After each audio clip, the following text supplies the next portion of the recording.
สบายดีสักกาพี่น้องเลยป้อนกาพี่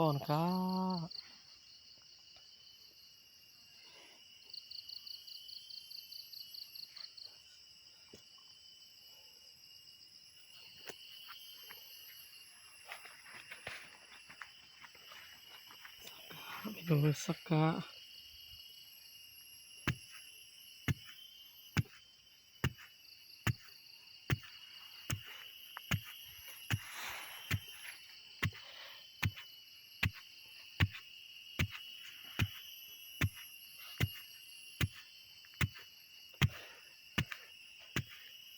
กาซักพี่น้องเลย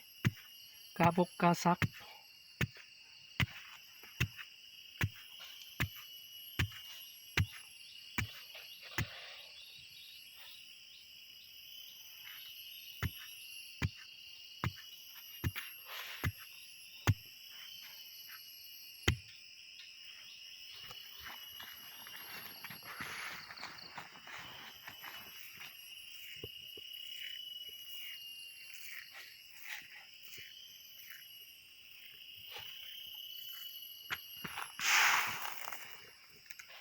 ลูกชายล่ะ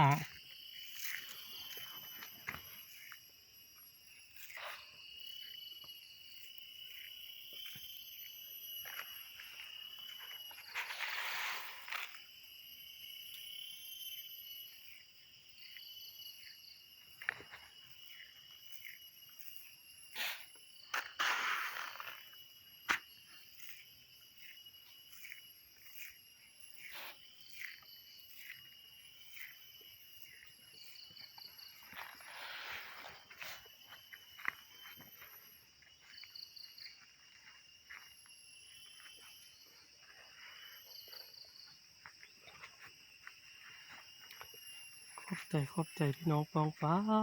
อย่าลืมกดไลค์กดแชร์พี่น้องเลยป้อนกาซักกาซัก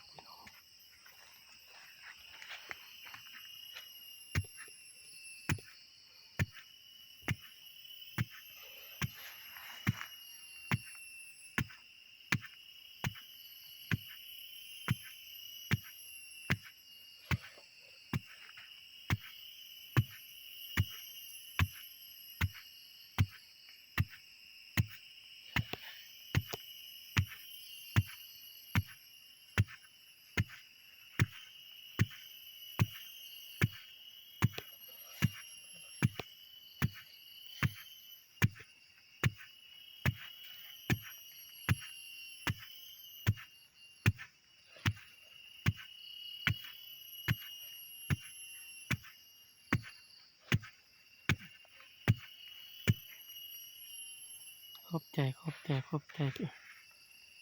พี่น้องปองป้า